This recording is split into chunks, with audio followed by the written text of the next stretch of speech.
齐魏韩三国已经联盟，合计12万人马出兵讨伐楚国。哼，他们果然动手了。什么理由？楚国与秦国联姻结盟，背叛合纵之约。太后，老臣以为，我大秦应该借机出兵救楚，这也是一次教训他们的好机会。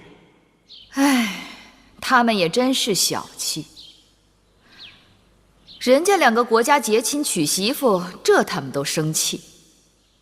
上次诸公子之乱，他们趁火打劫，从我们手里拿走的城池土地，朕还没有向他们讨要回来呢。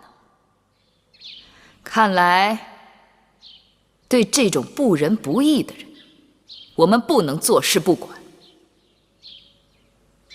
司马将军，臣在。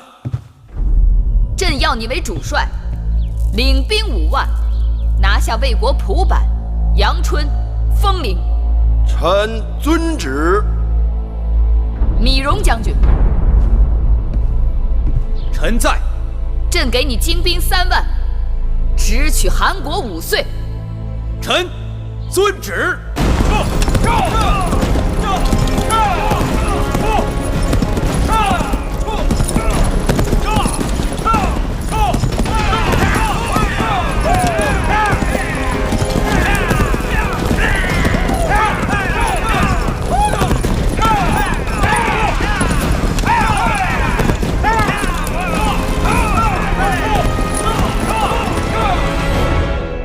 母后，寡人昨日去北郊军营验兵，真是阵马锋强，锐不可当啊！是啊，时经2年，大秦铁骑终于成军了。年前，司马将军攻取魏国蒲坂、晋阳、丰陵等城池，米荣将军夺取了韩国5岁。年后，义渠军又带着白起、魏冉荡平了西戎，而后挥师北上，从赵国手中夺回了我们的榆林之地。太后可喜可贺呀！自此以后，我秦军当横扫天下，威震中原。只是下一步，大秦该剑指何处？楚国。当初楚国趁我大秦内乱，拿走了我上庸之地，眼下是拿回来的时候了。母后说的在理，我们替楚国解了齐、魏、韩3国联合讨伐之围，楚王早就应该把上庸作为酬谢还给我们了。除此之外，从长远看，我们要一统天下的症结就在楚国。为何是楚国？楚国几代贤明君主开疆拓土，得国土5000里，几乎是列国的总和。气候温和，百姓富庶，带甲100万，车千乘，骑万匹。大王，得楚地者，得天下。既然楚国地大物博，恐怕暂时秦国还不是楚国的对手。现今楚王昏聩，重用佞臣，逐客以资敌国，自内需而树怨于诸侯。所以楚国只是一只病老虎，外强中干并不可怕。只是老臣唯一担心的，是太后因楚国是自己的母国而放弃机会。眼下我们与楚国定有盟约，如果开战师出无名，岂不被人指责毫无信义？这个太后放心，只要太后愿意，机会会有的。你看，子兰都已大婚，大王对他将来一点打算都没有。眼下看，尽管公子娶了秦国公主，但也难以动摇太子恒在大王心中的地位。为什么？我们子兰一表人才，怎么就比不上那个米恒了？太子已立多年，尽管平庸，但从无大错。乍然要动楚军地位，恐怕在朝堂上会引起内乱。晋大夫足智多谋，何事还能难倒你呀？唉，实在是有些无计可施啊。况且他人在咸阳做质子，规规矩矩，恭恭敬敬，想要挑他的不是，也无从下手啊。晋大夫，我记得你在秦国好像还有朋友，那个雍瑞不是和你还有些交情吗？何不让他想想办法？是啊，南侯莫急，容臣筹划筹划。哎，客官慢用。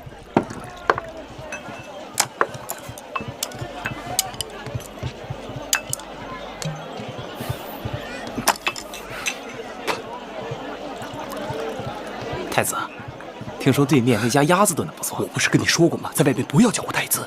是。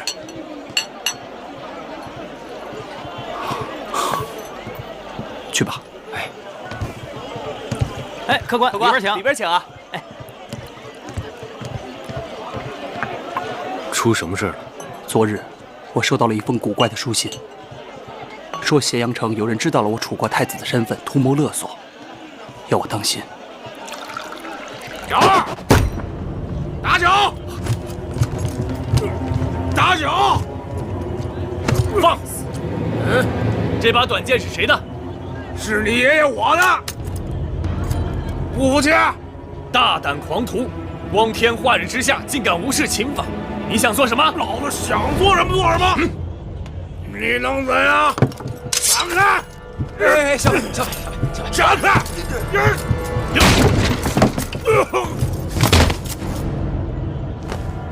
你们几个竟敢跟我们动手！兄弟们，给我上！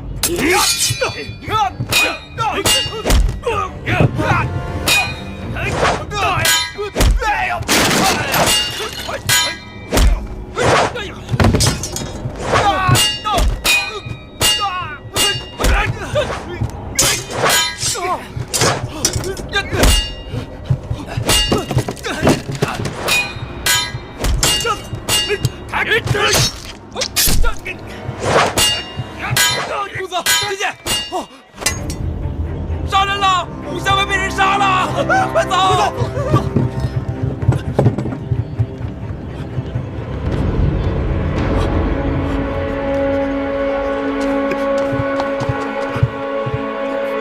是我的剑，我没杀人，我没杀人。子期，你快从后门走，这里我来挡着。快走！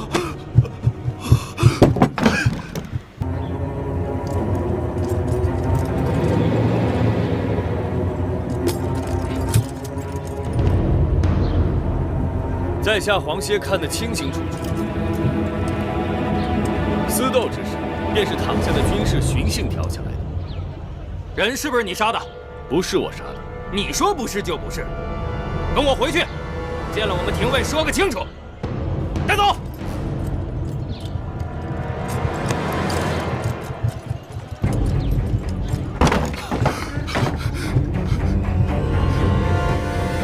没有杀人，我没有杀他，我没有杀人。太子，你杀人了！不是我，定是有人陷害。咸阳街头人人在传，都说亲眼看见楚国之子杀了人。不是秦国廷尉正在追捕你呢。真的不是我。不想啊！秦国廷尉前来，我自会跟他说个清楚。太子，等什么等啊？既然有人要害你，怎会给你分辨的机会？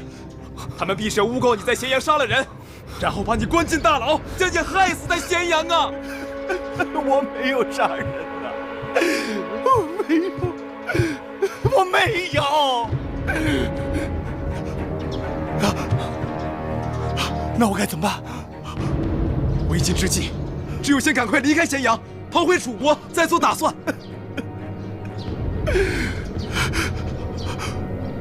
离开咸阳，逃回楚国。快，太子快换了装扮，跟我走吧！啊！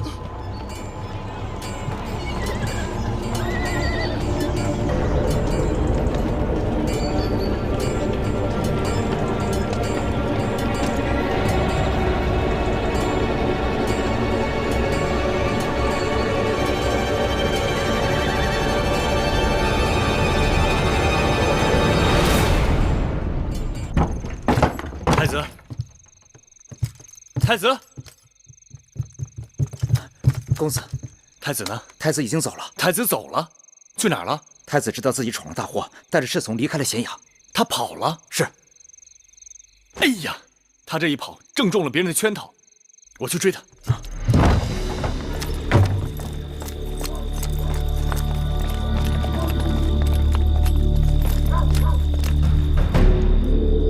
蒙将军，黄公子，你可知道楚国太子恒杀人之事？太子定是被冤枉。冤枉？那他为什么还要逃走？这恐怕是事出有因，我这就去把他追回来。质子出逃是大罪，你身为太子恒的陪伴使臣，难逃其咎。怎么，你也想趁机溜走吗？将军误会在下了。大王有令，不准黄歇离开咸阳半步。什么？太子恒杀人，跑了？是。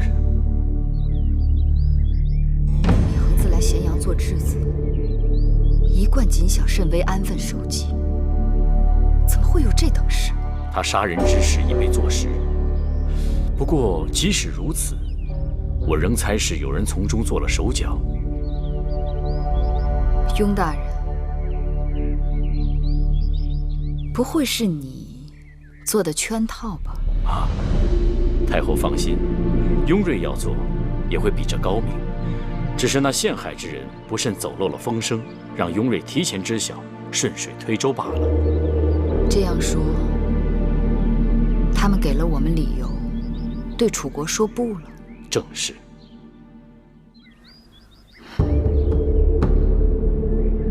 质子出逃，岂不害了子歇？太后放心，子歇人才难得，微臣已派人将他留下。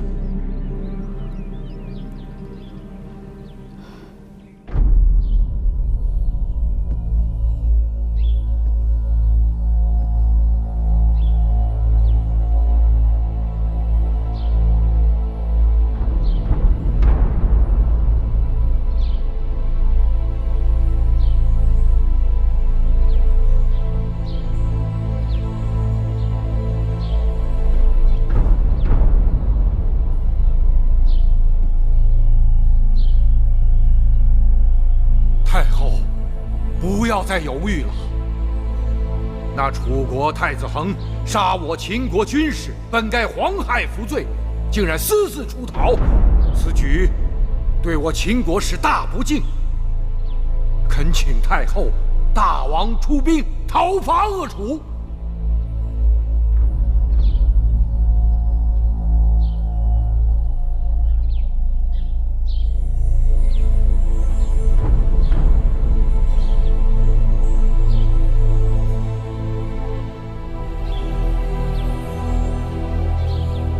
楚国质子杀人，私逃回楚，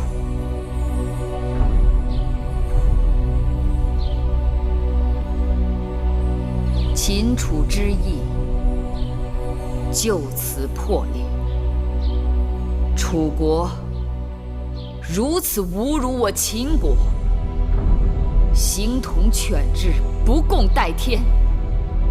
我大秦当与列国联兵，共同伐楚。臣谨遵太后之命令。大王，眼下秦军已经攻下了重裘、襄城等6座城池，这情形是，糟透了。秦大夫，我楚军为何如此不堪一击？那秦国铁骑勇猛异常，我们的战车不是对手。况且，楚国这些年士兵缺乏训练，眼下分散各处，还未集结。大王，一定要想个办法，否则秦人就要深入楚地，与我们全面开战了。眼下此事，可还有挽回的余地？秦尚啊，你不是刚刚才见过秦国的使臣吗？那就赶快再去疏通一下，实在是事出意外，楚秦联盟为莫逆之交，切不可前功尽弃啊！大王，大王，大王！莫慌莫慌，有什么话就讲。太子身为质子，私逃回国，才导致这样的祸事。依臣妾看，只有严惩太子，以向秦国谢罪。夫人，如今秦国已经宣战，事情已然闹大。就算是寡人现在狠下心，杀了恒儿，只怕也于事无补。这可如何是好？金大夫，秦人那边什么意思？那秦国使臣说了，秦国太后与大王是至亲，一直从中斡旋，想要保住秦楚联盟。不过，诸国妒忌秦楚交好，不断使人恶意挑拨，不免使得秦王与其他重臣心生猜忌。眼下当如何是好啊？那秦国使臣还说，最好能够让两国国君见面会盟，解释清楚其中的误会，免得让别人从中做了什么手脚。大王，谁惹的祸事，让谁自己去承受。大王，不可轻易放过那太子恒。这个逆子虽然犯了错，但终究是寡人的儿子。看来这次也只好由寡人出面为他收拾残局了。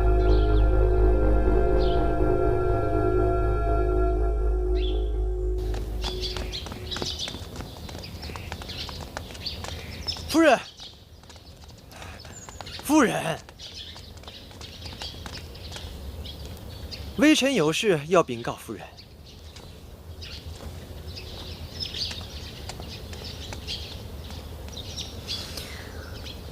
大王已经决定为那逆子担当一切，还有什么可说的？夫人，如今朝堂上下乱作一团，只有劝大王前去会盟，重建秦楚之意。也怪你无能。说好了让米恒闯祸，囚在咸阳，让大王废了他就是，怎么能让他跑回来，惹出这么多的事端？那边怎么回事，微臣也不知道。眼下多说无益，只有先平息了与秦国的争端，才能再提那废太子之事。劝大王与秦国会盟倒也不难，不过太便宜了太子恒。见过夫人。夫人，臣倒是有个主意。说。聪明人两次不可能被同一块石头绊倒。少废话。明说。夫人，不如建议大王再派太子去齐国为质。哼，这算什么主意啊？只要太子在齐国再惹出什么祸事来，就算这小子命大，还能逃回来。可是一个太子两次为质，如果先后惹翻了2个国家，那可就……哎呀，也只能这样了。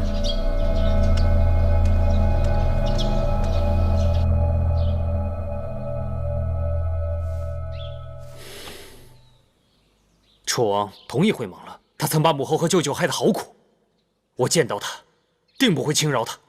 楚王若是来了，我们获得的就不止3、5个城池了。只是此事我们还没有明示太后。楚国是太后的母国，只怕她在此事上会有所迟疑。再者，皇协一直在试图劝阻秦国对楚国用兵。大王不会不知皇公子在你母后心中的分量，他的话对太后多少还是有作用的。太后，公子歇来了。快，请他进来。是。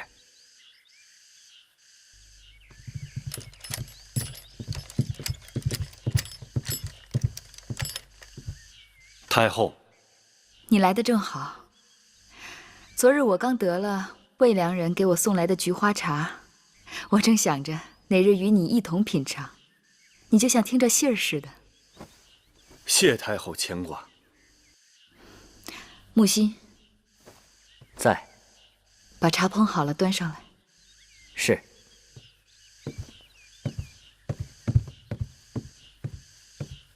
太后知道，我来此，并不是想品茶。无论何事都是俗事，哪里比得上你我共同品味好茶？我宁可先俗后雅。子歇，坐下说。子歇坐不下。敢问太后，秦楚打算会盟？是，因为楚王同意会盟和谈，所以我们才从楚地退兵。就算会盟，会盟之地该选择秦楚中界之地，怎么会选择武关？武关有何不妥？当年你我相约出走，不也选择了武关相会？武关在秦境，只怕楚王入了秦国会有不测。还未会盟，怎知有不测？这明摆着就是头顶利剑，悬而未斩罢了。子歇，你想说什么？你是秦国太后，秦楚会盟一旦有所不测，这便是无信无义之举啊！你该如何给列国一个交代？你若任凭秦军铁蹄踏碎楚国，有生之年，你该如何回到汨罗江？你该如何面对列祖列宗？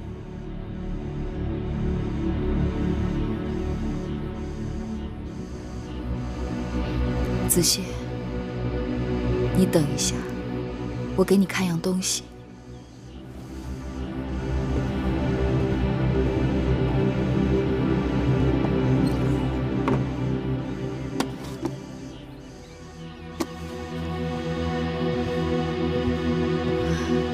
子歇，你可知道里面是何物？秦宫中珠宝无数，子歇猜不出来。这是我当年离开楚国时取的一捧楚国的泥土。当日魁姑告诉我，若离了故土，去了异乡，水土不服，就用这故乡之土，每日取少许放在水里饮下，既可治疗水土不服，也可解思乡之苦。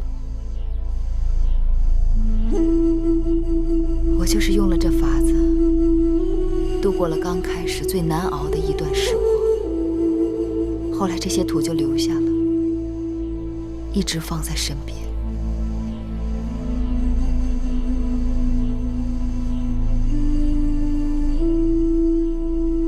楚国水土，无时无刻不流动在月儿的血脉里，我自然无愧于汨罗江，无愧于父母和楚国的先祖。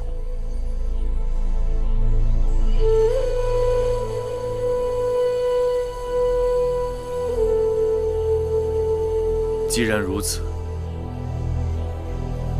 子歇也无话可说了。但是自太子恒出逃以来，我便一直被迫留在咸阳。我一直猜测，太子恒被诬杀人，不得不逃之事，与你有脱不开的干系。子歇，你错了，此事我真的不知情。若不是你亲手所为，也有你大秦的谋士在中间推波助澜。我猜测，雍瑞定是幕后推手。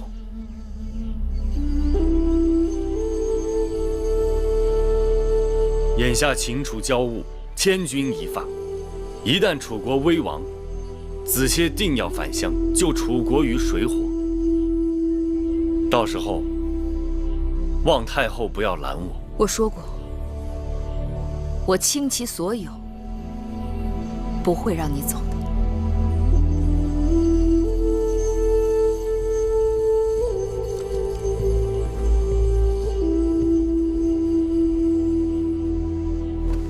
子歇，子歇，子歇，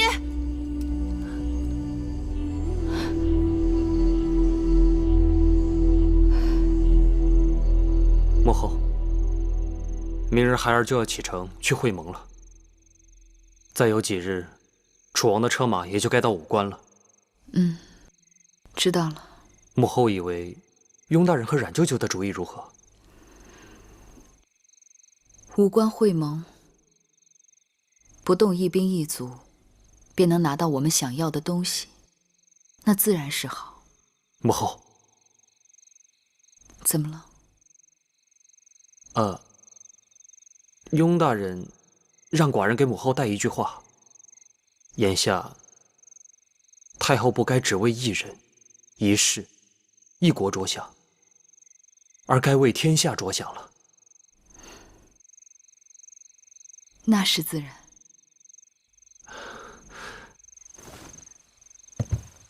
时候不早了，儿臣告退。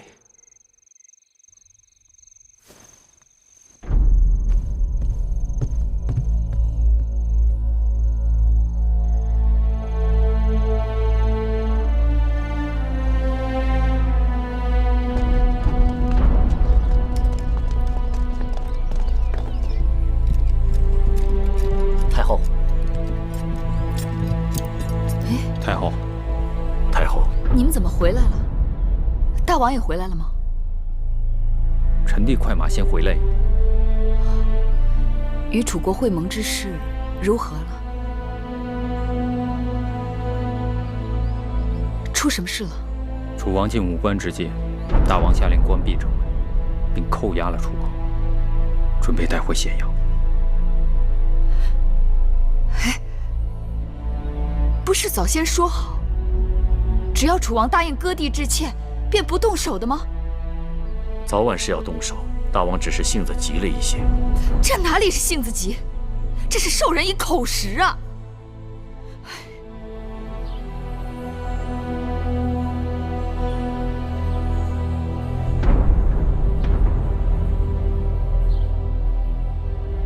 都不说话。初离子，你为重臣之首，你先说。既然扣押楚王已成事实，敢问太后，楚王不日即到咸阳，此事如何处置？初离子认为，应当如何处置？天下皆知秦楚武关会盟，大王忽然下令关闭城门，将楚王挟持到咸阳。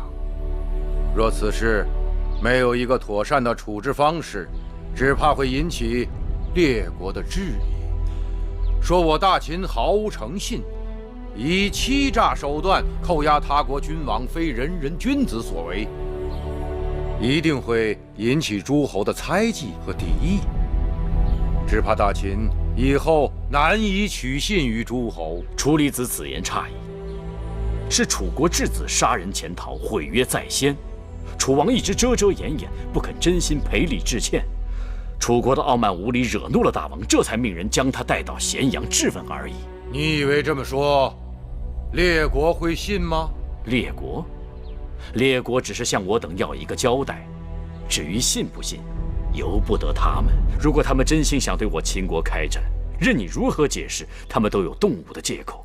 假如他们不打算开战，无论给他们什么理由，他们都会欣然接受。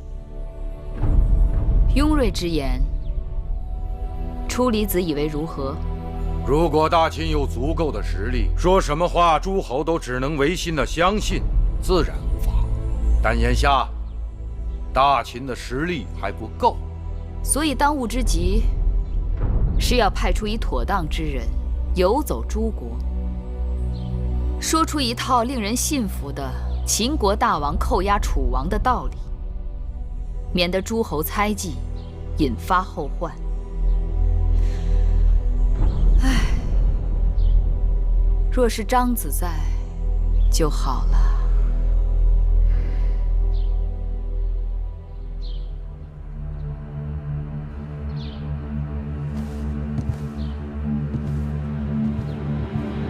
老臣不才，愿亲自出马去试一试。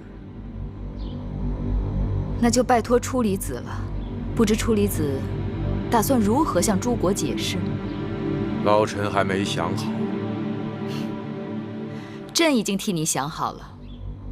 就说此事并非秦国大王所为，只是太后一意孤行。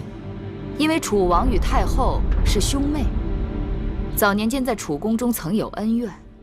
此次武官会盟，太后把国事当家事办，此举确非君子所为。但太后本来就是一介女流，唯女子与小人难养，也就无需用君子之道衡量了。好在他们兄妹相见，说长道短，等到恩怨分明，就会放楚王回去了。太后如此说辞，完全是为大王着想，不计个人荣辱。朕是一妇道人家，有什么荣辱可言？行了，都散了吧。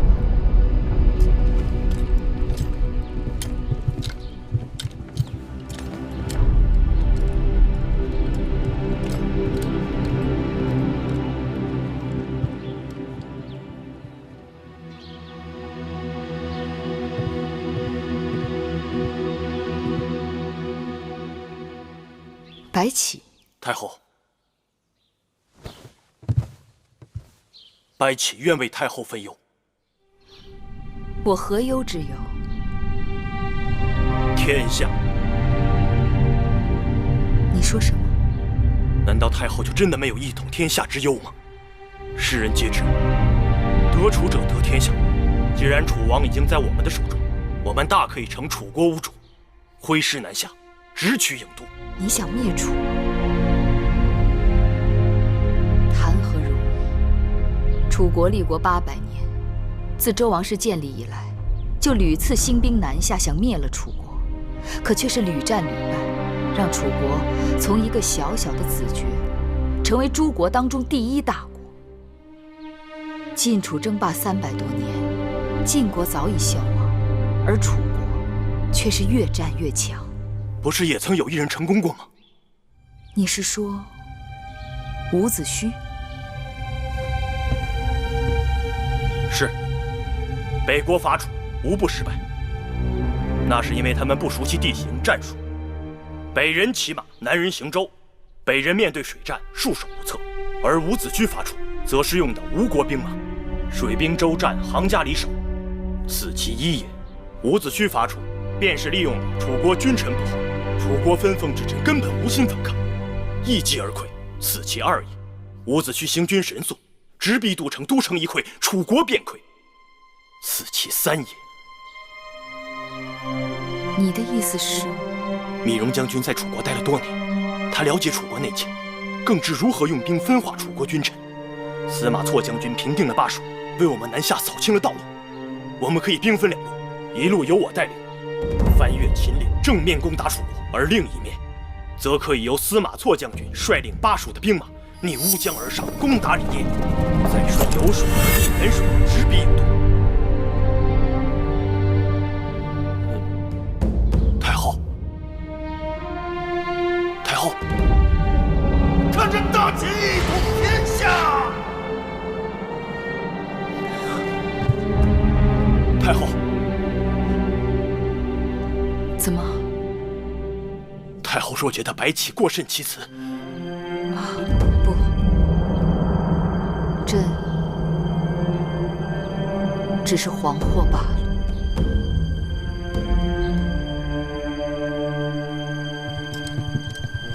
太后，拜见太后。免礼。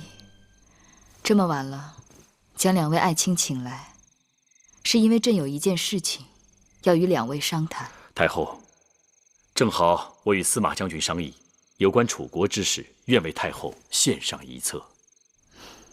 那就雍大人先说。太后，我们该利用眼下楚国群龙无首之际，攻伐楚国。天下大事，分久必合，合久必分，谁能抓住这个机遇，就能万世长存。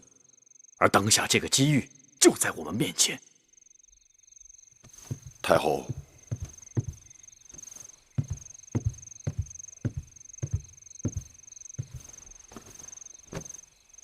臣以为，我们可以从巴蜀出兵，沿江而下，直入楚国腹心，再要有一支军队正面攻楚。朕请2位来，想说的正是同一件事情。看来我们是不谋而合。雍大人，司马将军，朕能有你们这样的良臣，是朕之幸事。我等一直担心，楚国是太后的母国，太后会因妇人之仁而不忍对楚用兵。如此看来，太后不让须眉，胸怀的是天下。先王的确没有看错人，此乃我秦国之幸事。此事你们与白起尽快拟一个详细谋略出来。是。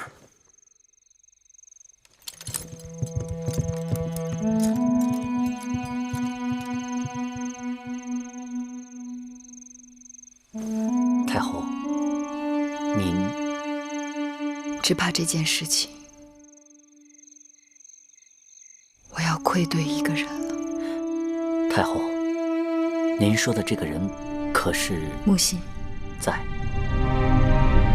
明日请他到宣誓殿来。是。多谢太后以实情相告。子歇，子歇终于等到了结果。太后扣押了楚王，虽在意料之外，但在情理之中。子歇或许不信，但的确是突发之事，始料不及。楚王乃一国君王啊，太后怎可背信弃义？事已至此，我无话可说。但子歇不必为楚王如此激愤。君有明君昏君之分，君视臣如手足，臣待君如父母；君视臣如土芥，臣待君如寇仇。既然楚王是屈子于你等贤臣为泥土草芥，任意践踏，那子歇何苦还要替其卖命？子歇是楚国臣子，我的命就是楚国的。或许有一日，天下再也没有秦国、赵国、楚国、魏国，那子歇的命又是谁的？子歇看不到那一日，子歇只能看到即将破碎的800年楚国5000里山河。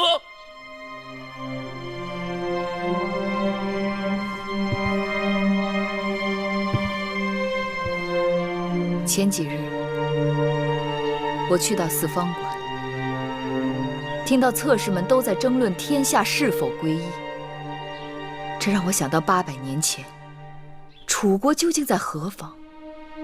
周天子统一天下，分封楚立国于丹阳，乃是子爵之位，地不过50里。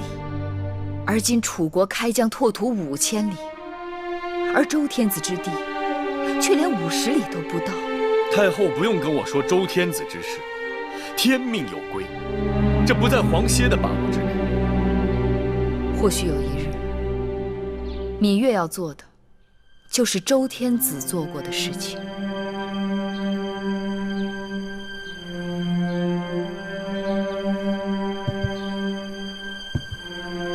这就是说，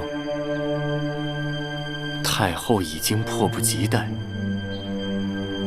非要灭楚不可了。数百年前，长江以南曾是楚国旧地，曾有上百个部族日日拼杀，后来被楚国一一收复，江南再无战事。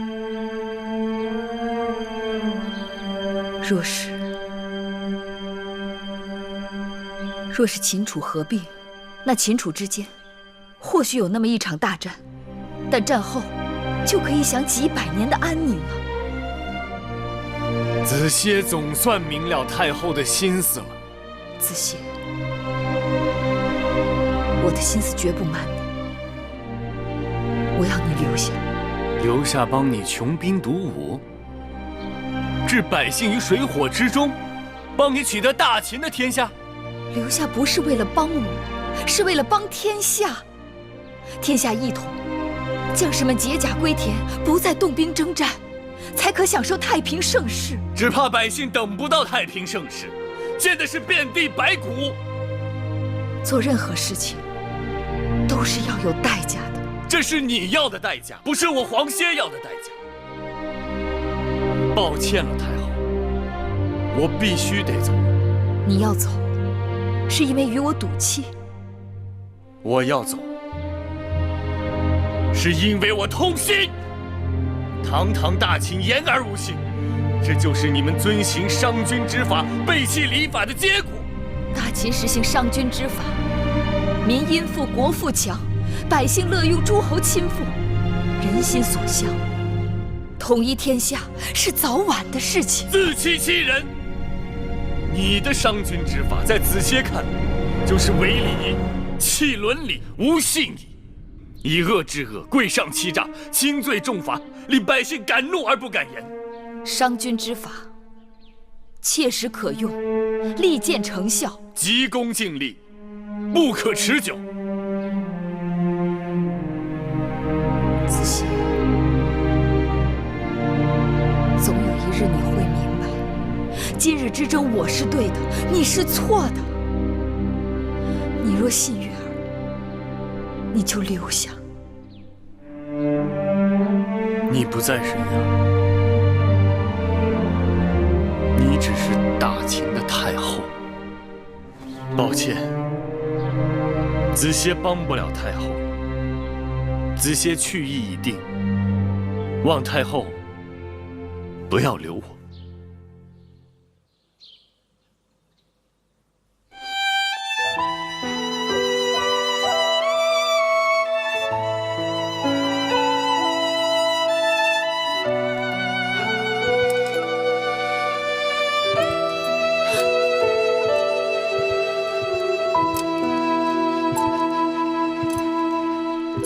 我今生披彩衣，我见繁华如许，我驾驭山河千山万骑，我却追忆海底。想过无猜无期，相遇梦相许，想任你解脱红尘。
姐姐，有事吗？皇歇走了。我知道。臣弟以为不该放他走，你想怎样？派兵追他回来。皇歇雄才盖世，满腹经纶，若能留在秦国，日后必将成为秦国的股肱之臣。可惜，这人能留住，心也留不住。即使留不住，也切不可放他去楚国。楚国，那是他的家乡。如今的楚国是只残牙断爪的病虎，若有了黄歇，这只病虎有可能会被治愈。不会，楚国已经病入骨髓，就算有了子歇，也只能是苟延残喘。萧然不明白，这黄歇明明可以留在秦国大展雄才，可他却偏偏要……萧然，让子歇割舍不掉的，不是功名利禄、荣华富贵，而是生他养他的热土。我这一生欠子歇许多，我该让他了此心愿。通告各个关卡，对子歇一路放行，待遇优渥。是。记得子歇临行前曾说：“商君之法过于严酷，轻罪重刑以恶治恶。”此话可有道理？商法严厉，才能使众人敬畏，但执行起来，难免会有过度的情形。臣弟听说有小孩子因为偷采了邻家几片桑叶，也要罚处徭役30日。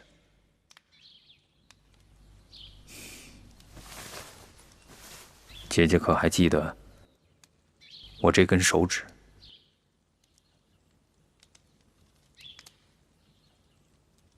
可见子歇所言并非没有道理。萧然，你去替我好好核查，在执行商法当中，若有滥用酷刑、过于苛刻薄情之处，应酌情予以纠正。是。还有事吗？罚处事宜已经准备好了，可以说是万事俱备。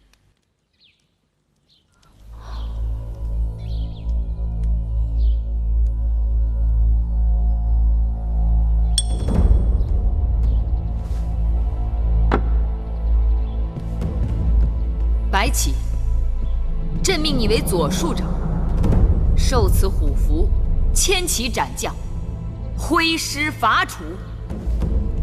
遵旨。公元前298年，白起、魏冉、李荣、司马错兵分2路进兵楚国，斩首楚军5万，得15城，楚国政局面临崩塌。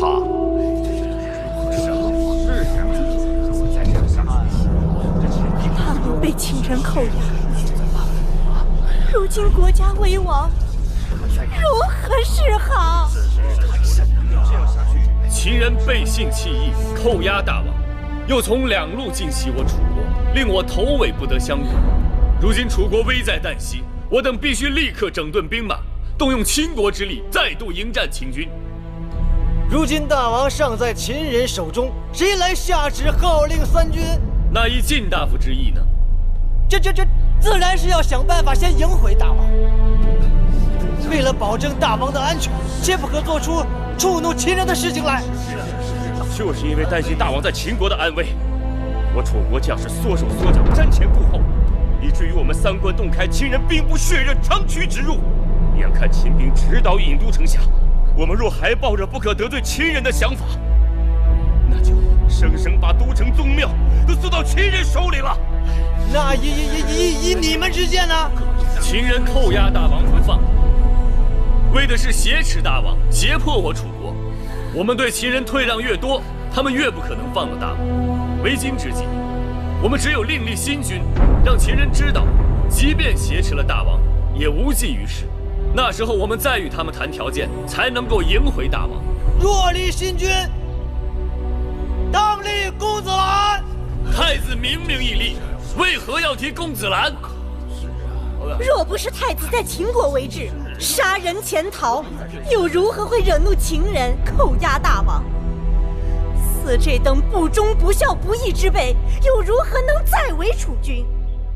大王在入秦之前已经跟臣妾说过，要废太子，另立子兰为储。口说无凭，大王可否有留下诏书？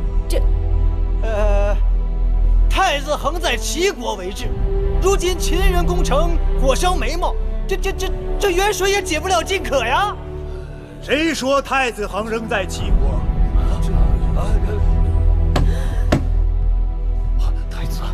太子，你怎么回来了？太子在秦国为治，私逃回国，导致大祸。如今太子在齐国为治，又潜逃回国。你难道嫌楚国还不够水深火热吗？南后有旨，将太子恒拿下。是，慢着！大胆！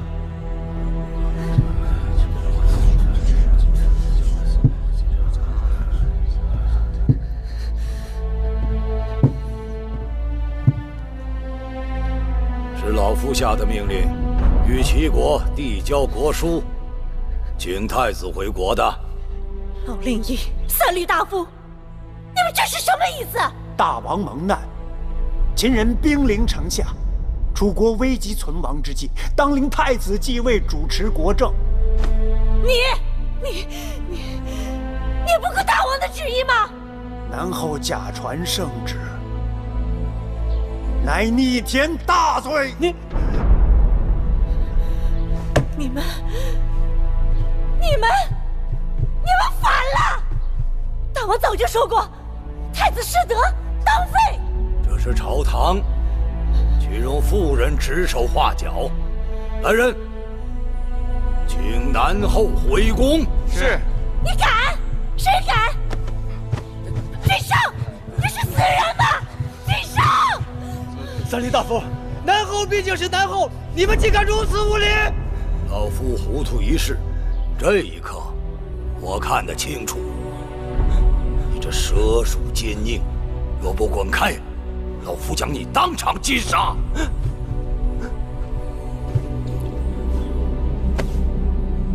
太子请。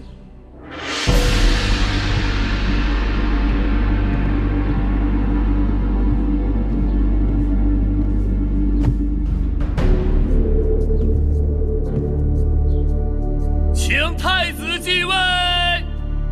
臣拜见大王。臣拜见大王。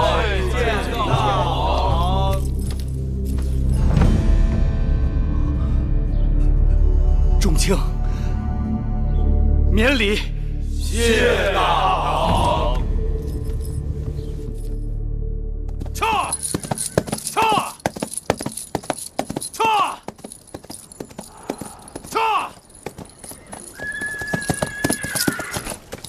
报！此刻太后还未下旨，我们该如何进？白将军、魏将军，太后下令撤兵了。什么？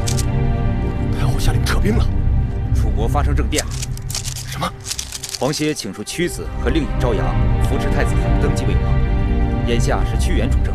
除了集结重兵守卫郢都之外，还联络诸国，企图合力围攻我军。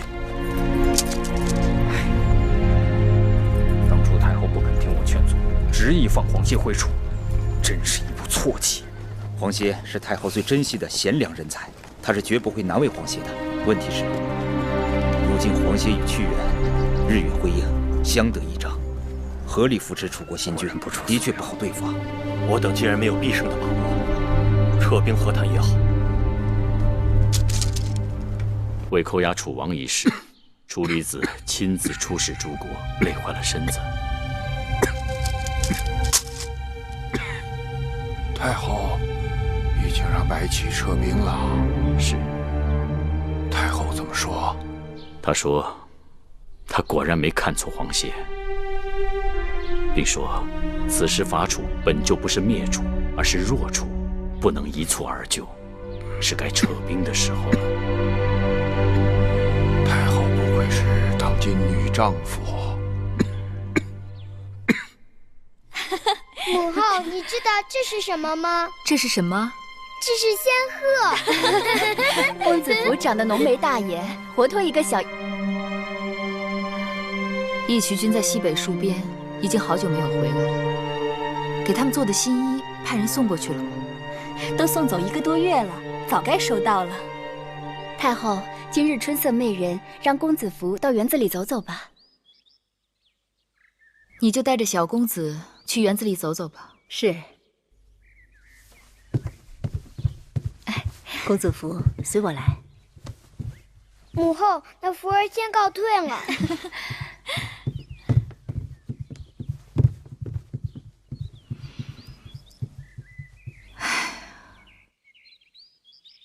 去告诉大监准备车马，我要出门一趟，去见个故人。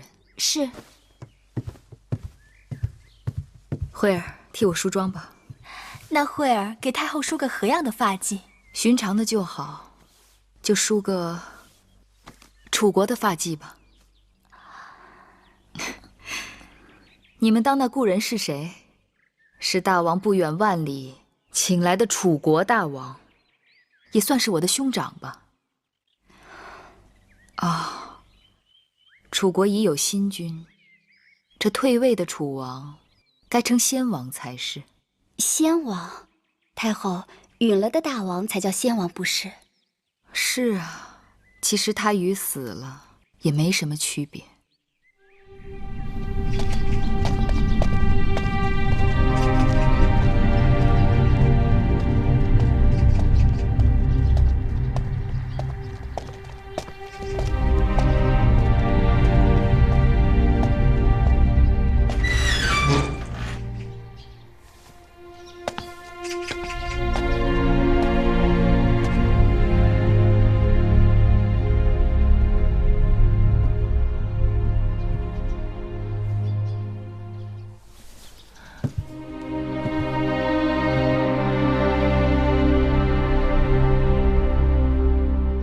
太后来了。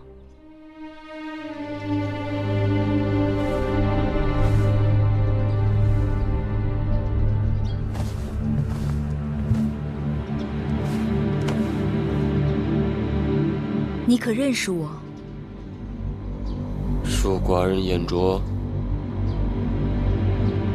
你不记得我了？父王留给你后宫兄妹几十个。你我虽然见过面，但你也早将我忘干净了。是你，你是芈月，你是寡人的王妹，就是你，害得寡人好苦。大胆！太后的名讳也是你能叫的，有何叫不得？我乃一国之君，你等却如此怠慢于我，行。吾王夷鲁不亲吾美女伺候，接我来咸阳，却不请我入咸阳宫，把我放在这郊外一个小小行宫，见不得人的鬼地方。这就是你们秦国的待客之礼？你虽行无王夷鲁部，寝无美女伺候，但时有善夫打理，衣有锦缎丝绸，楚王也不算委屈。哼！你们秦国的膳食、丝绸，怎能与我楚国相比？你若识趣，好好的将寡人送回楚国，免得两国交兵，以血洗血。只怕当下无人肯为你发兵救驾。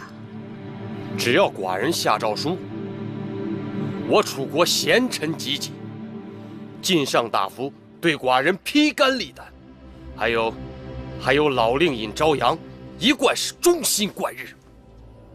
可惜啊，你的诏书下得太晚。数月前，我秦军大举伐楚，连下15城。你们老令尹和屈夫子责怪你贪恋秦国山水，不肯归楚，所以扶太子登基了。你说什么？太子恒也已成为楚国新君，你后继有人了，可以安心了。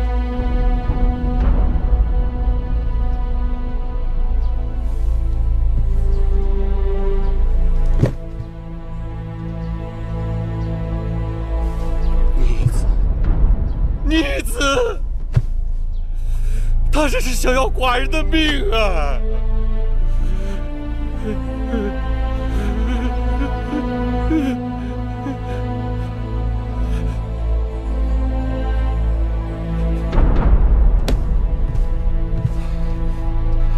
王妹，你若将寡人送回楚国，待寡人复位以后，愿用半壁江山酬谢你。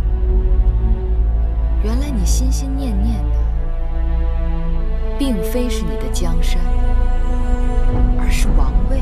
有了王位，什么不可以有？江山美人皆可失而复得，寡人才是一国之君，绝不能让人就这么谋朝篡位。等寡人回了楚国，先要严惩芈衡那个逆子，还有朝阳那老匹夫，还有屈原，还有……只怕楚国并不期盼你回去。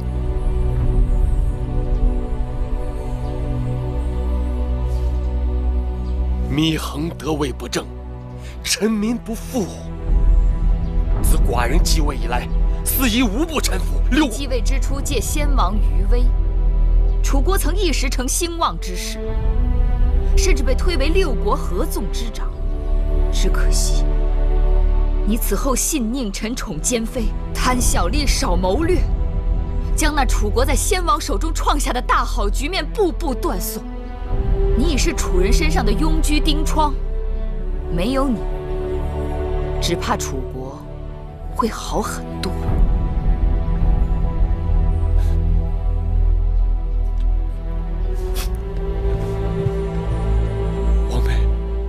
王妹，人非圣贤呐！只要你送寡人回楚国，寡人发誓，以后一定事事为秦楚2国着想，永结秦楚之好。乌郡，还有黔中郡，寡人可以把这天下富庶粮仓都割让给秦国。你的话可有信用？有，寡人可以当下就给你写下承诺凭证。你已退位，你的承诺凭证不值一文。只要你能助寡人复位，何愁那些城池土地呀？我曾经被饿怕了，不喜画饼充饥。既然秦国见不到乌郡和黔中郡这2个天下粮仓，那只好委屈你，在此处多盘桓些日子。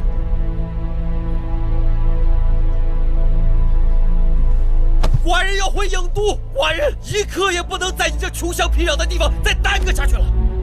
你会回去的。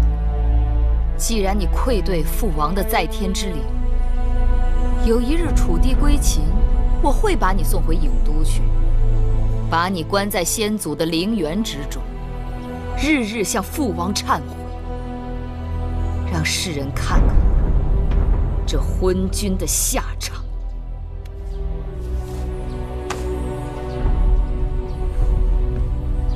你敢！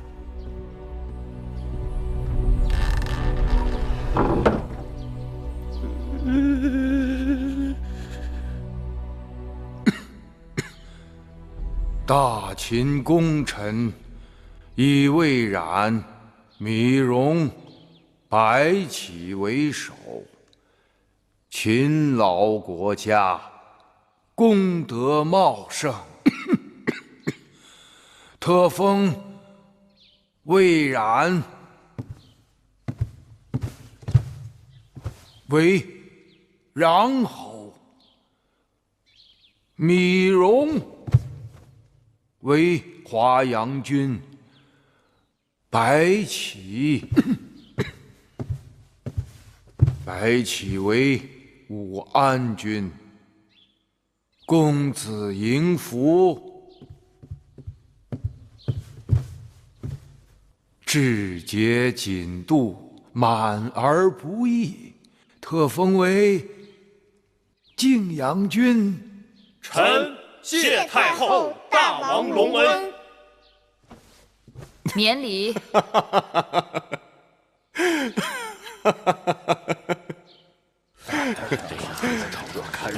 虎威啊，刚才看到了吗？我儿子多有出息。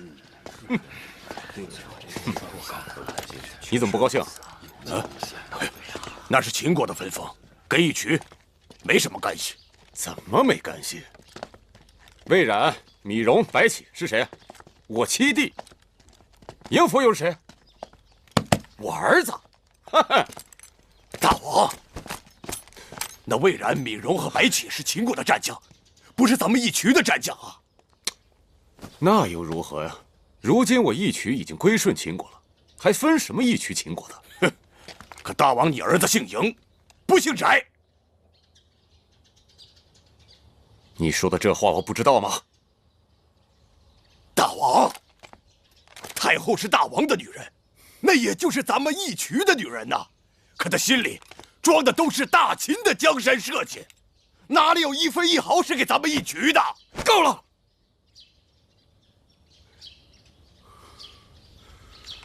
你还想让太后给你什么？你不是已经做了上将军？上将军，既然是分封，那也该有我们义渠兄弟们的份儿。就算我当上了上将军，那其他兄弟们呢？咱们义渠的兄弟们也该在草原之外的地方也分个什么侯啊、君啊当的。凭什么他？大王，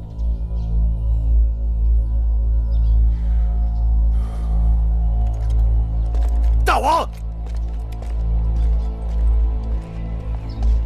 雍大人，司马将军，在下有话。将军但说无妨。今日分封之事，只怕诸臣心中会有所不满啊。将军说的是公子服，他毕竟是太后的亲生儿子。大殿之上还有很多有功之臣，公子服只是个乳臭未干的小儿，寸功未立，太后却封他为君，居然与战功赫赫的白起等人并称，这未免太过分了吧？将军当知道，这晋阳君之位并非太后私心自用。这些年，义渠君及其手下立了大功，但义渠人只会打天下，不懂得管天下。太后不能分封他们，只好转封小公子。一来为小公子亮于人前证明身份，二来也是安抚义渠君之心呐。怎么说来也是无奈之举啊。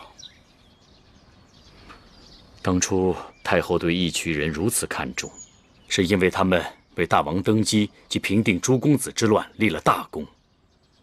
后来凭借义渠人之手，大清建立起一支骁勇善战的无敌铁骑。如今，在这支铁骑当中，你根本就不知道有多少是义渠人，多少是秦人。太后这么做，也是为了大秦的江山呐。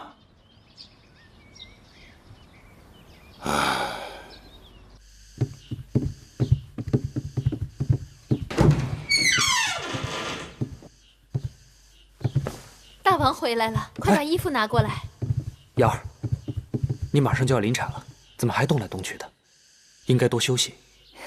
瑶儿请大王更衣，太后说了，要在交坊殿举行家宴，让大王过去。家宴？什么家宴？义渠君回来了，太后说大家许久不见了，应该聚一聚。寡人不去。寡人会差人禀报母后，就说寡人身子略感不适。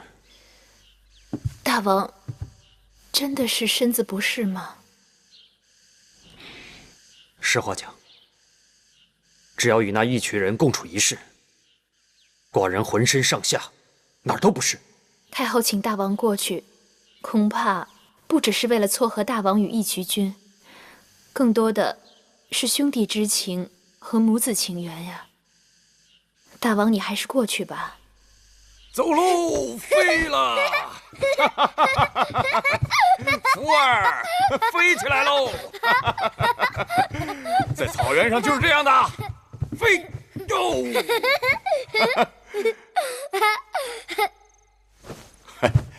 臣弟见过王兄。母后，坐。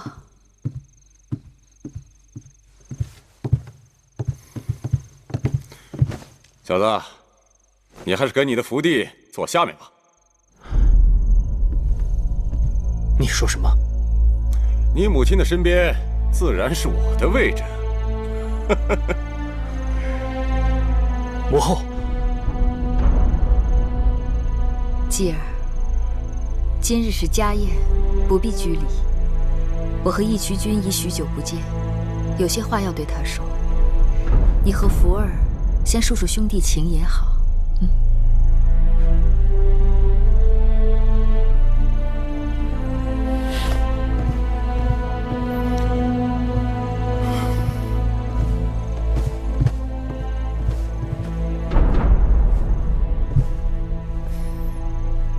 奏乐，献舞。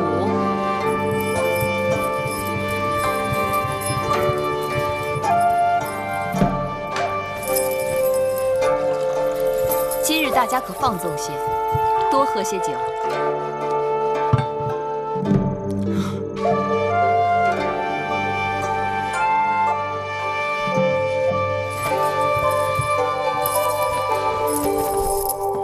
云儿，我们共饮此杯。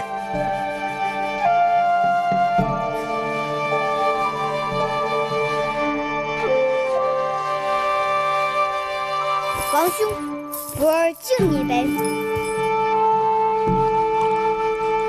福弟，你年纪还小，少喝些酒才对。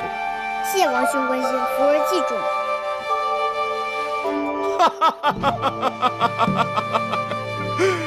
哎呀，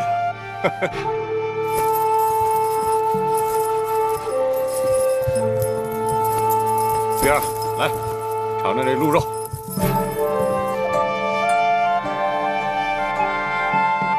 怎样？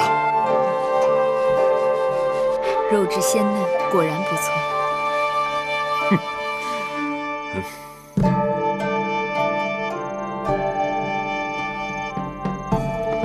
继儿，母亲敬你一杯。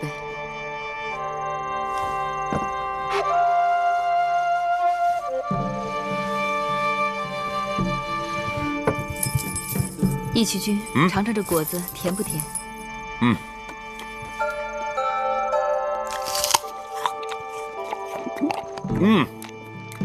甜。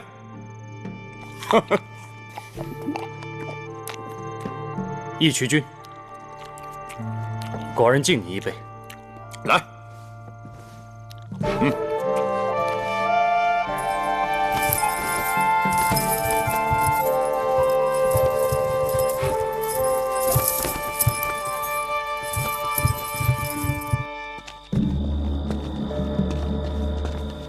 继儿，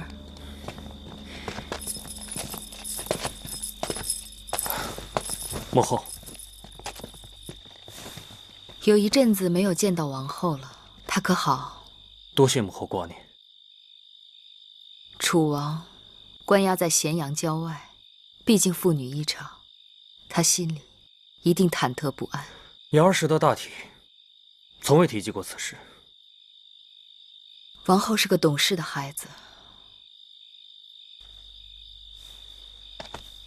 方才酒席间，继儿做得很好，王者胸怀气度，母亲欣慰。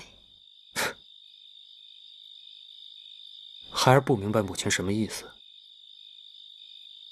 义渠君生在草原，长在草原，不太懂得礼数，不必放在心上。他不懂礼数。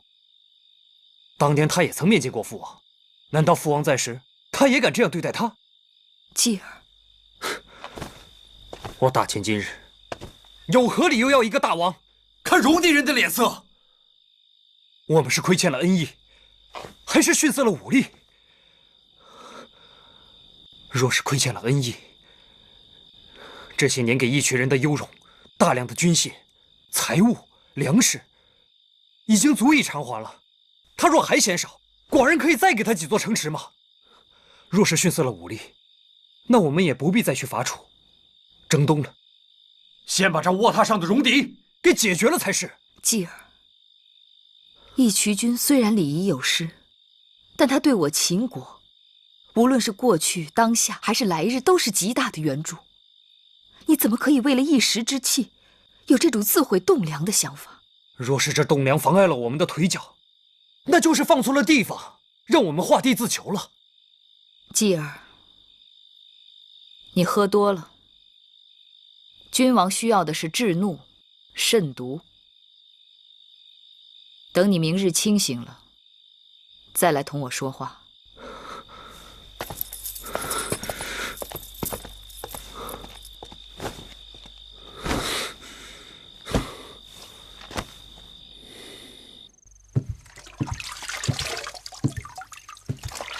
太后，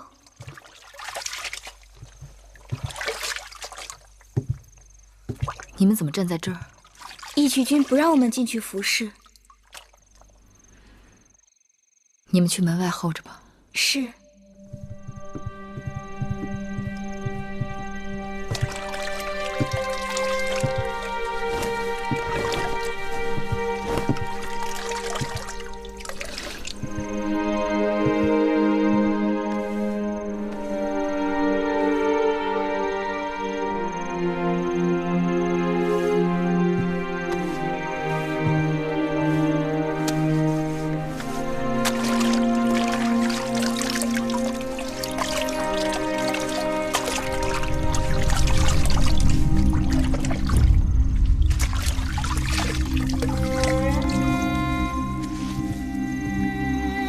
你怎么背上又多了伤口？两军交战，哪能没有伤啊？那这肩上的伤呢？嗨，这是上月与林胡人交战，不小心被斧头蹭了一下。这一侧，就差点砍掉了你的肩膀。肩上伤口正在长肉呢。不准用手抓，好不容易刚刚结了疤。月儿，还是你这儿舒服呀，住下来就不想走了。那就别走了，省得我整日提心吊胆。那可不行，你天生就离不开这一道道宫墙，一道道门。我却离开了草原不能活。我没逼你跟我回草原，你也别勉强我住到你这四方天里来。你这匹不知归家的野马，你怎么就不惦记我，不惦记福儿？你手下将士成千上万，何必要亲自披挂上阵，让白起、魏冉替你领兵打仗不好吗？我们义渠人的兵马，只能我们义渠人率领。啊，说到这儿，一会儿我有话跟你说。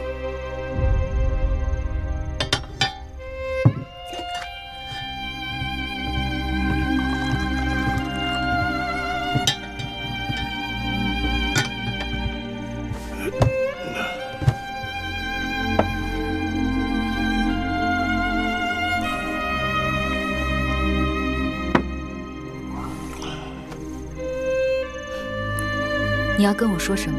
月儿，我想好了，下次再出门，我想带上福儿，让她跟我回草原看看。福儿，她才7岁，7岁不小了，哼，是该让她掌管草原的时候了。等以后我老了，打不动了，我就让这小子替我去打仗。福儿是秦国公子，我已经给他封了城池。将来他麾下自有百战之将，何必要他亲自出征打仗？你这是慈母多败子，你想把我们福儿养成屋檐下的小家雀啊？不骑马不打仗，哪能算得上我们义渠的男儿？义渠人和秦人各有长短，义渠人到了秦国就要学会秦国的规矩，并非事事都要靠刀剑和拳头。好男儿也不必从生到死都在马背上。你说的好男儿，就跟你儿子一样，啊，永远在人面前唯唯诺诺，俯首帖耳。什么我儿子你儿子，他们都是你我两人的孩儿。继儿有何不好呢？知书懂礼，善解人意。倒是你，身为长辈故意招惹他。今日家宴若不是继儿大度，我还不知如何收场。他不高兴，动手就是了。你要跟自己的孩儿动手吗？哼，算了，他姓什么呀？姓嬴，他不姓翟。哼，在这个宫里啊，连我自己的儿子都不能随我的姓。哼，你是诚心想有一日断绝我们的父子亲情啊？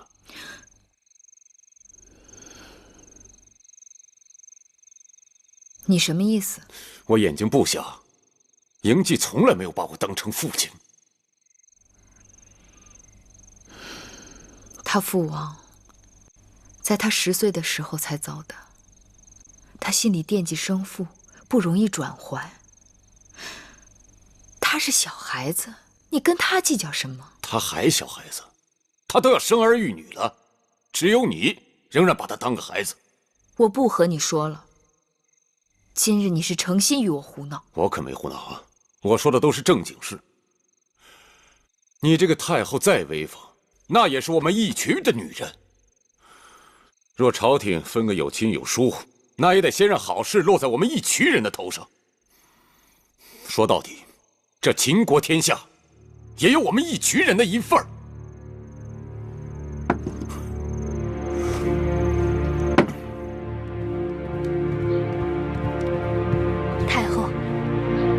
大人魏将军求见，请他们进来。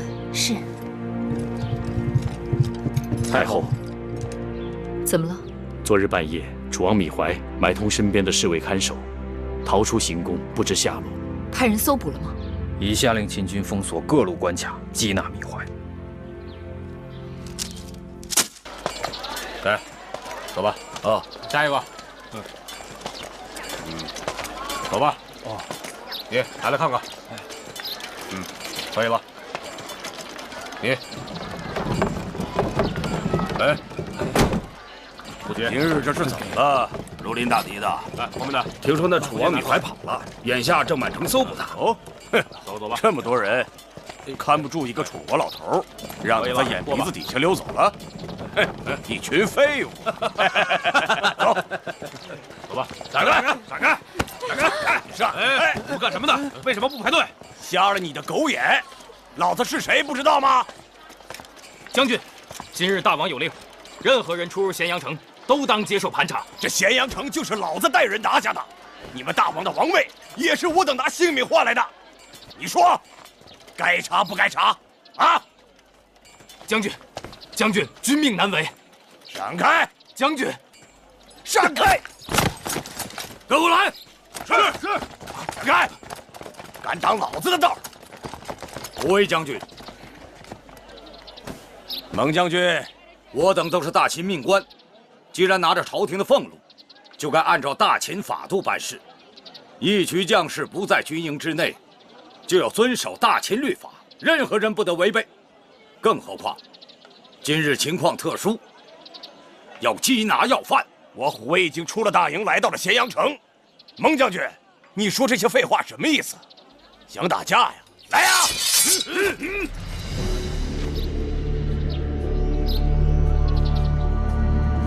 你们想干什么？持械私斗，都不想活了？收起来！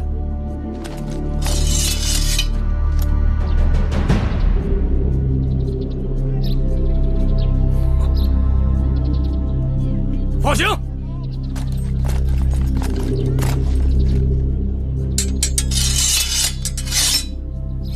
进城。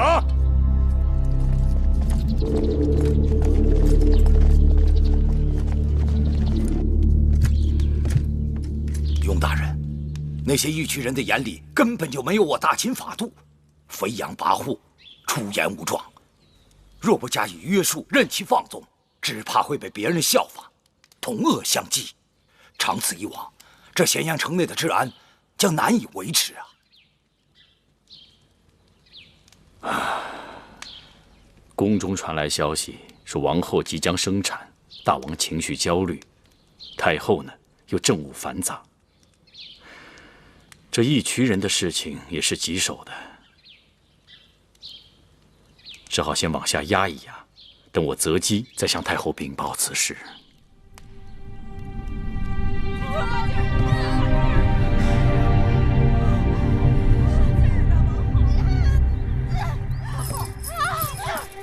继儿，怎么回事啊？不好，瑶儿早产，太医已经在里面了。王后还不到产期，怎么会突然早产？瑶儿听到了米怀出逃的消息，动了胎气。身边伺候的人呢？是谁把这件事情告诉王后的？奴婢不敢。王后在使把劲儿。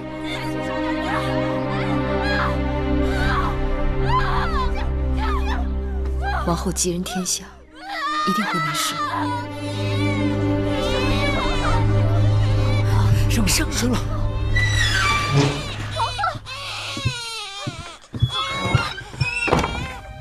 恭喜太后，恭喜大王，王后生了一个小公子。恭喜太后得了一个嫡孙，大王得了一个嫡子。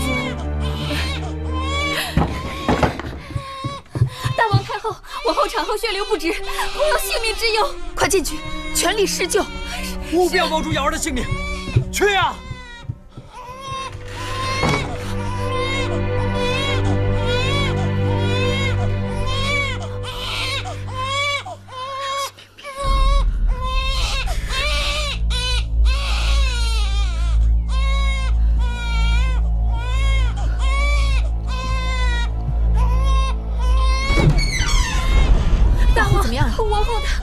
王后怎么样了？王后她……快说呀！王后她不行了。瑶儿，继儿，大王，大王，产房不急，不能进去啊！继儿，母后。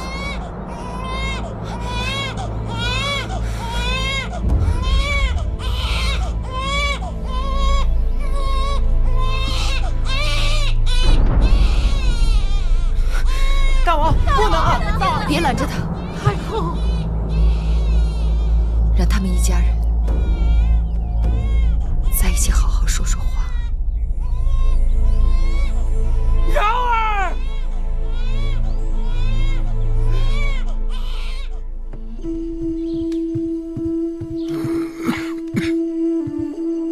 先生，雍大人和魏冉将军来了。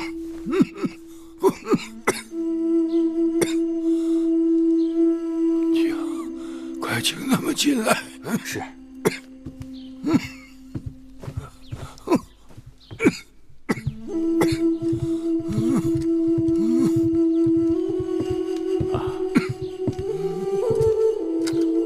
楚离子，楚离子，坐。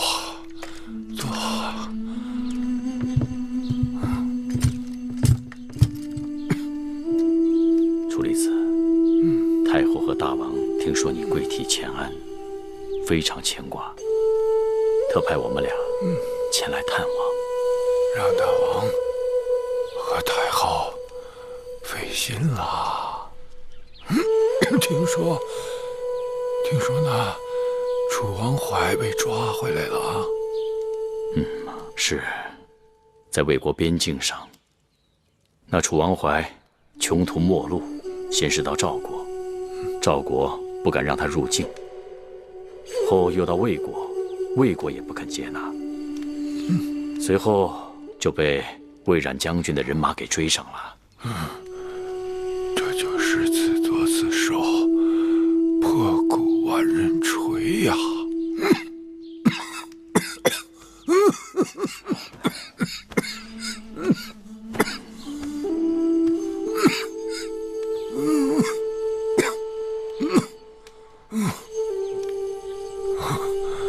你等何苦要如丧考妣呀？啊！老夫心中着实是欣慰的很呐。想当初，老夫曾与太后打赌，10年为期，恢复先惠文王之基业。这10年期还未到，大秦之盛况已远超先王之时。哼，老夫就算是即刻撒手人寰，也可效为先人了。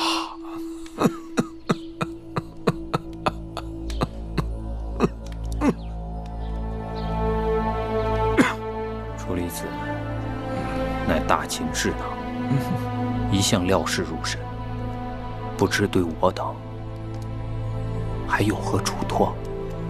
老夫曾嘲笑太后狂妄，可眼下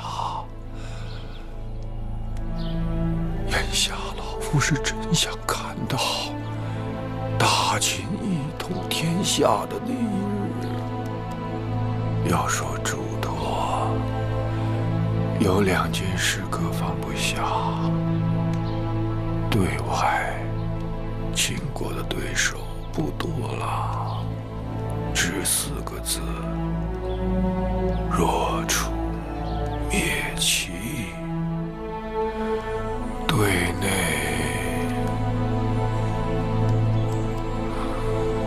我们都知道有个雍城是大秦的心头之患。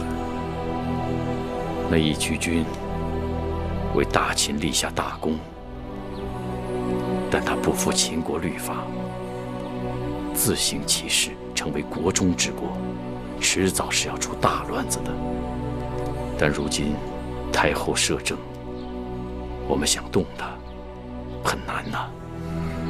既然朝廷上下都以默认嬴福为我大秦嬴氏血统，那义渠君作为他的生父，就算继续留在宫中，恐怕也无人敢公开指手画脚。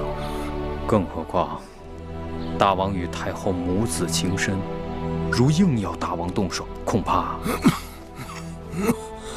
老夫不是说让大王动手，是要提防着有一日那义渠人先动手。楚离子的意思是，义渠人会反？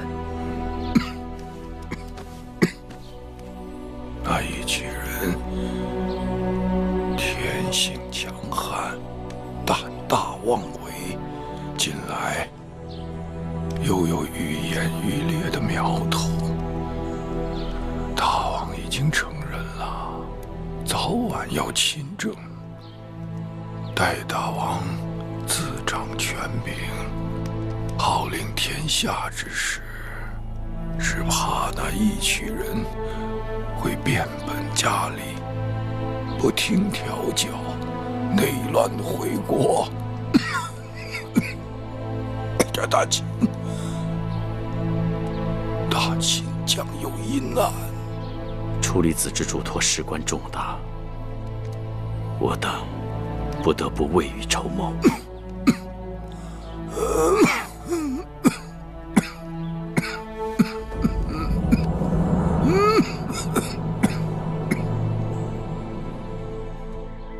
楚离子的后事安排的如何了？都已安排妥当，以国相葬，后续嫁人。另外还有一事，楚离子已过世，但国相之位悬而未定，不知雍大人对相位是否有意？谢太后厚爱，但老臣老迈了，太后不如提携一个风华正茂的人才。雍大人，心中可有人选？微臣看，魏冉将军文韬武略，智明勇功，最合适不过。举贤不避亲嘛。对了，太后是否听说楚王怀没了？何时的事情？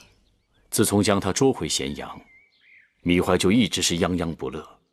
前几日突然不肯进食，太医院派人看过，说是肝郁气滞之症。昨日病故了。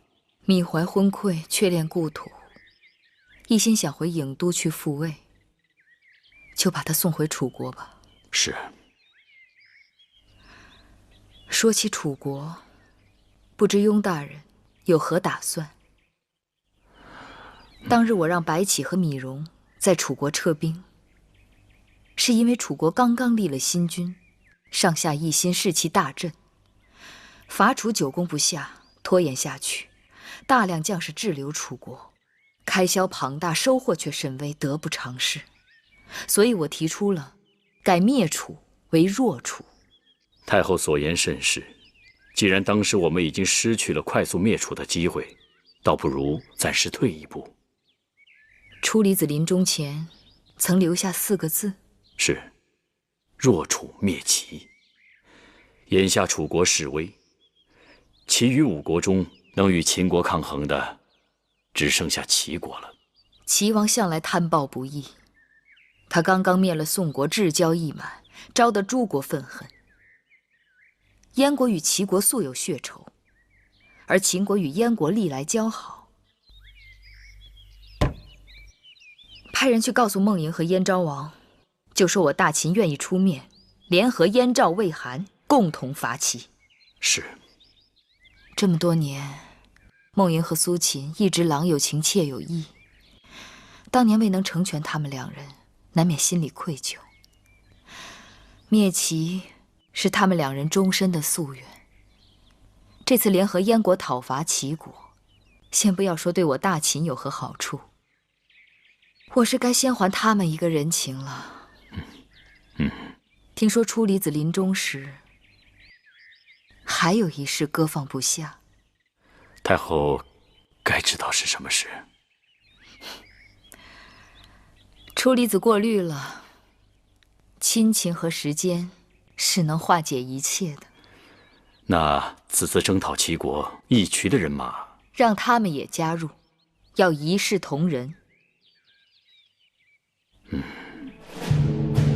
公元前284年，燕、秦、赵、韩、魏5国伐齐，连下齐国70余城，势如破竹。联军攻入临淄，齐王被杀。齐国除了莒和即墨2座孤城，国土尽丧。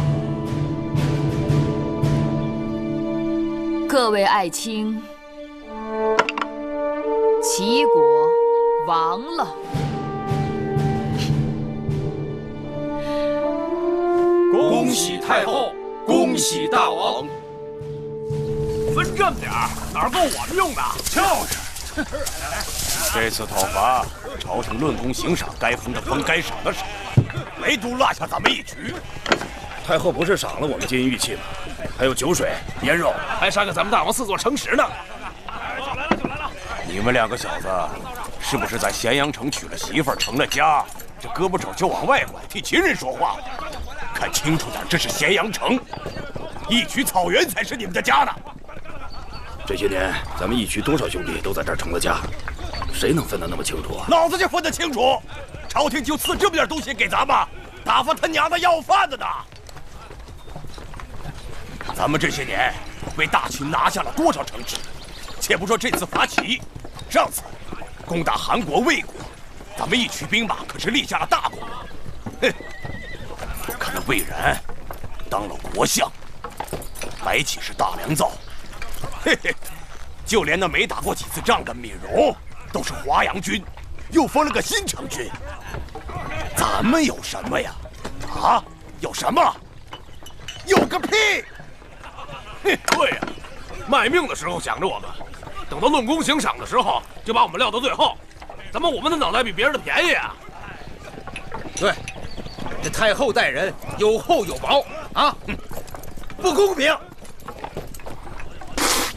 这他娘的是酒吧都酸了，拿这麻将糊弄老子！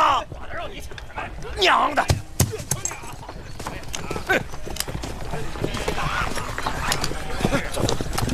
将军，你消消气儿，我到咸阳城再给你弄点好酒好肉来啊！将军。哎，这不现成了吗？哎，站住！将军，站住！站住！站住！站住！站住！停车！喂，停车！站住！站住！你们这是去哪儿啊？这是太后犒劳新成军手下将士的酒水和腌肉。什么新成军？不就是米荣那小子吗？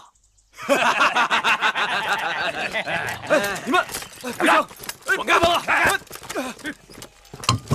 啊，将军不可！将军放开！哎，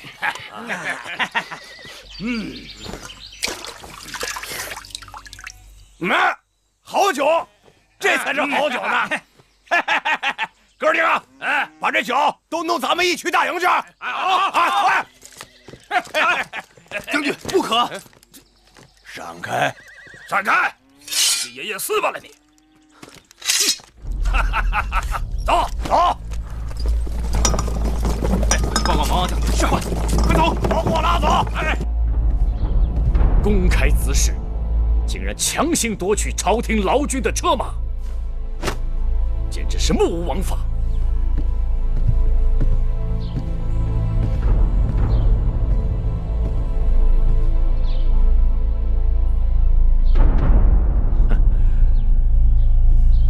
我看此事你可以这么办，你去找米荣将军，随他一起去宫里向大王禀报。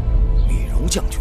对呀，他们抢的不是太后犒劳给米荣将军的酒水和腌肉吗？哎，您看看，多好啊！好啊！就这2张狼皮，别的没有了。哎，你等等，你别走！你就拿这2张臭烘烘的狼皮来换我这锦缎，这不行啊！我这锦缎很贵的。贵什么贵？2张狼皮换1匹锦缎，在我们草原都是这么换的。哎，我说你个奸商，你要是敢耍滑头的话，打你啊！哎，你别走！谁怕你啊？这是咸阳，不是你们一区，这里可是讲勤法的地方，不给钱休想拿走我们的锦缎！哎，你个臭娘们儿！将军，这俩人蛮横不讲理，咱不要了。这是咸阳城，钱早就过不讲理，这个太了不起了。你别走！你把我锦缎弄破了！你分明是有意把我的锦缎弄破了！你赔我钱！赔我钱呢！你这奸商故意损坏锦缎，想讹诈我们！别看我们将军老实，就可真有你们讹诈！听见没有？不是，你别走！走啊！赔钱！不撒！撒不撒？不撒！不赔钱！赔钱！赔我的钱！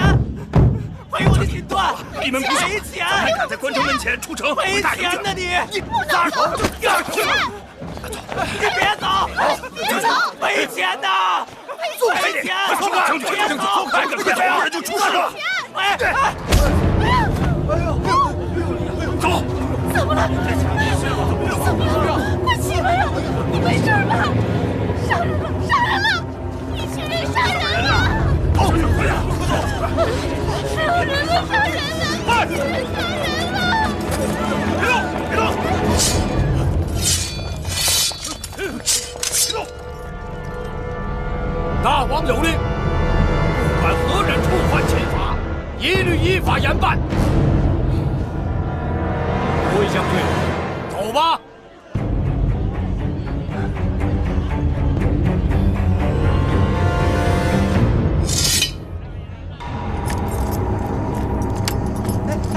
闪开！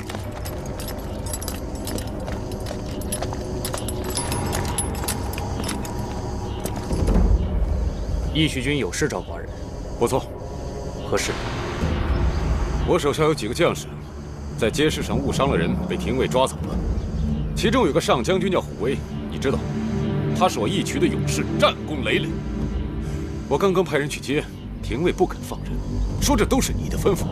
虎威等人违法乱纪，在秦国之内，任何人都要遵守秦法，就算是寡人身边的人，也不例外。这种事又不是第一次了，以往犯了过错，大营派去接人，只要交了赎金，便可无事。为何这次不放人？莫非你是故意为难我？若只是普通的惹是生非，自然交了赎金便可。可虎威在街市上强买强卖，商家不从便伤人致死，寡人只能依照大秦的法度行事。哼，好，我今日倒要听听你如何行事啊！杀人偿命，偿命！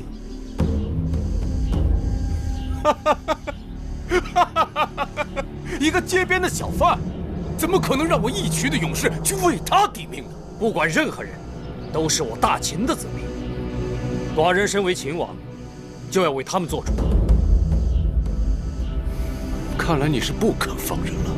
不错，任何人都改变不了我大秦的律法。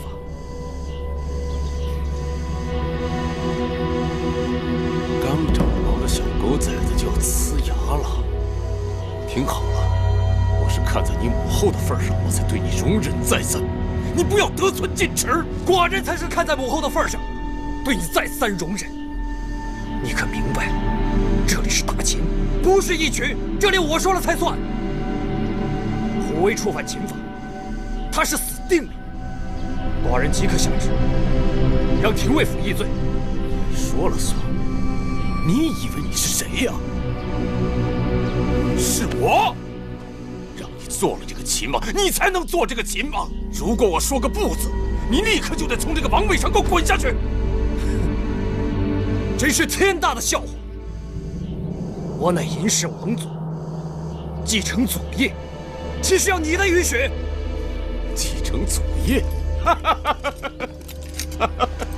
继承祖业，这才是天大的笑话！是我这个继父鼎力相助，才把你送上王位。如果没有我，你都不知道你祖宗是谁！放肆！我生父乃先惠文王，一个夷狄之辈，也敢自称为父？我与你母后拜过长生天，祭过祖宗，成过亲。你母后嫁我为父，我们自然是一家人。你这些年，我真的是有心把你当成家人，视为己出。可惜呀，你是个养不熟的畜生。既然你视我为外人，我也不想与你亲近。你想从我们这个家里走出去，好，那就各立各的营帐吧。你的家，嫁你为父，你疯了吗你？不信你去问问你母后啊！你。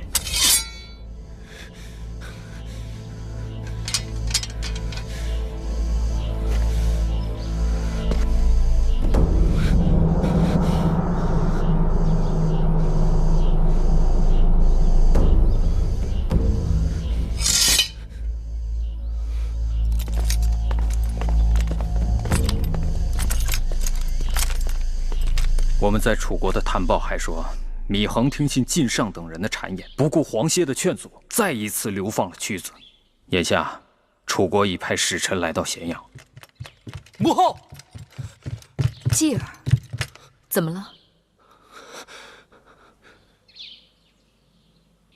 你们都先退下吧。是。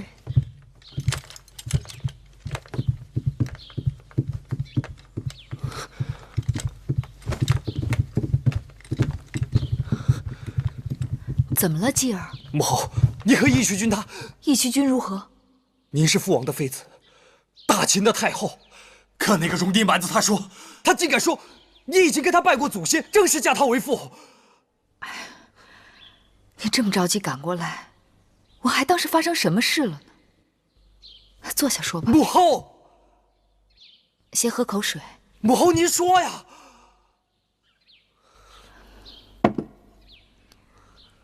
我和义渠君的确举行过义渠的婚礼，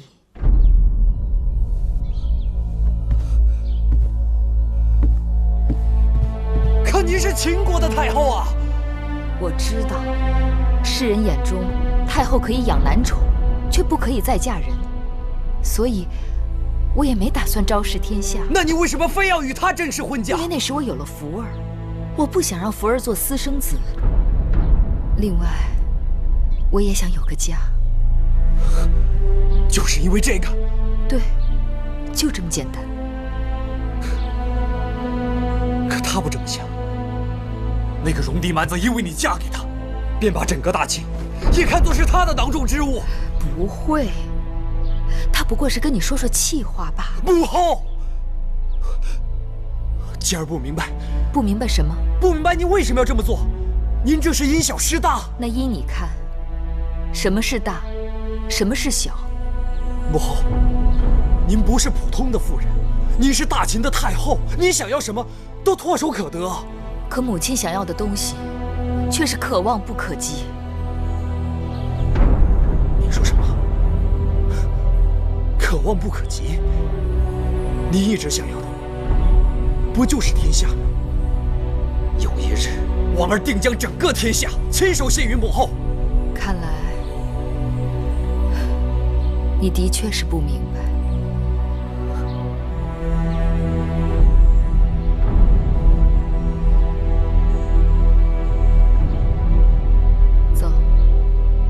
母亲带你去个地方。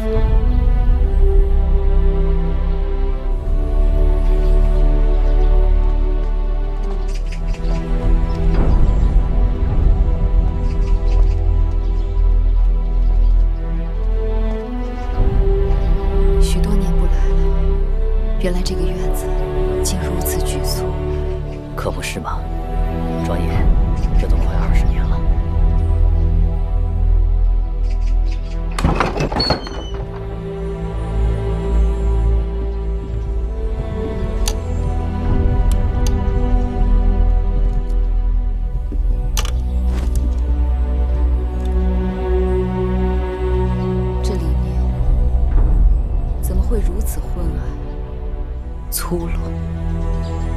这里是什么地方？这里是母亲刚进秦宫时的家。后来母亲有了身孕，你父王就要母亲从这里搬出去了。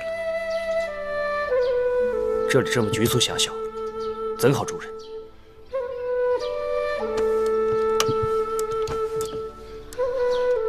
我与你冉舅舅、奎婆婆，还有香儿、慧儿，我们就住在这儿。我们一无所有，却很温馨。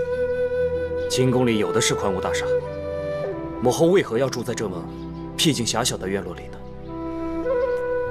因为母亲并不想过宫里人的日子。我原本打算着，有朝一日要轻轻松松地出宫，做个无牵无挂的人。出宫？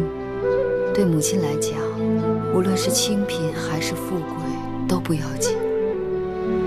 要紧的是，能有一个属于自己的家，有一个疼自己、疼孩儿的夫君。难道父王不是母后的意中人？进了秦宫，一切都变得身不由己。但母亲的确是因为有了你，才决定留在这后宫当中的。那母后究竟属于何人？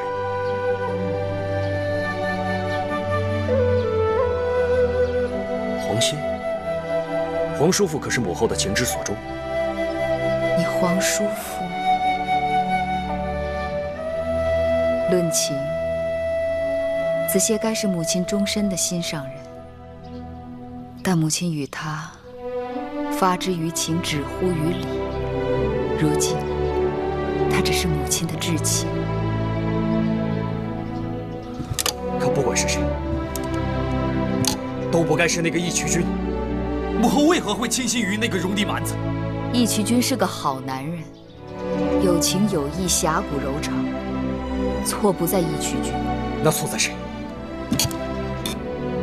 难道错在母后？母亲也没错，错就错在母亲的身份。这身份让母亲想做一个普通女子而不能，继而这些你都懂吗？孩儿不懂。你没有经历过母亲的遭际，自然不会懂母亲。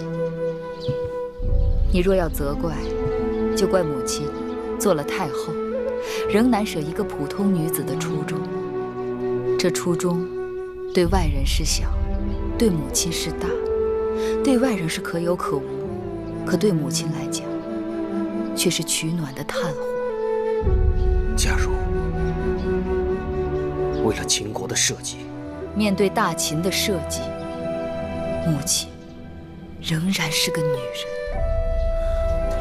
即便母亲与那个戎狄论过婚嫁，天下人妻无数，可大秦只有您一个太后。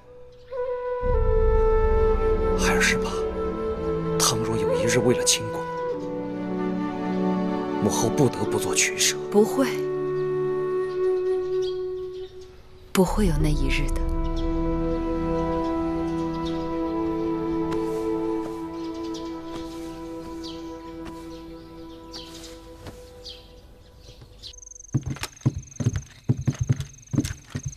太后，义渠君来了。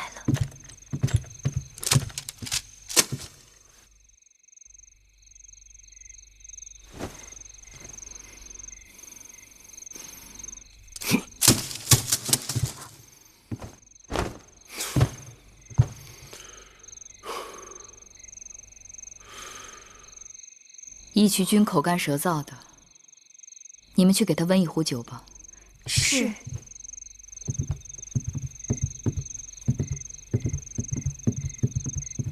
你午后去哪儿了？我到处找你找不到。我带继儿去了会院。你躲我？你为何要对他说那番话？有些事情你知我知就够了，何必故意去激他？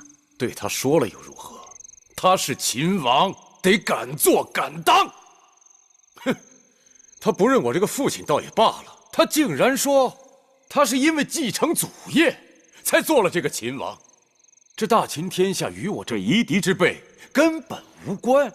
你们两人针锋相对，明明是一家人，却要搞得剑拔弩张，何必呢？他眼中早就没有你我了。他当上了秦王，他以为他就可以对我大呼小叫，颐指气使。好啊，既然他长大了，娶妻生子了，你我算是对他仁至义尽了。我们跟他分账吧。什么分账？分开过。按照草原的规矩，孩子长大了就要分给他牛马财物跟人手，让他出去另立一个营帐。你我也不让他吃亏。嬴稷登基的时候，秦国有多少土地，就给他多少土地。你的意思是，从楚国，还有自韩赵魏等国取得的100余座城池，都不给继儿？那些城池都是你我及兄弟们打下来的，与这小儿何干？不可以分账。为什么不可以？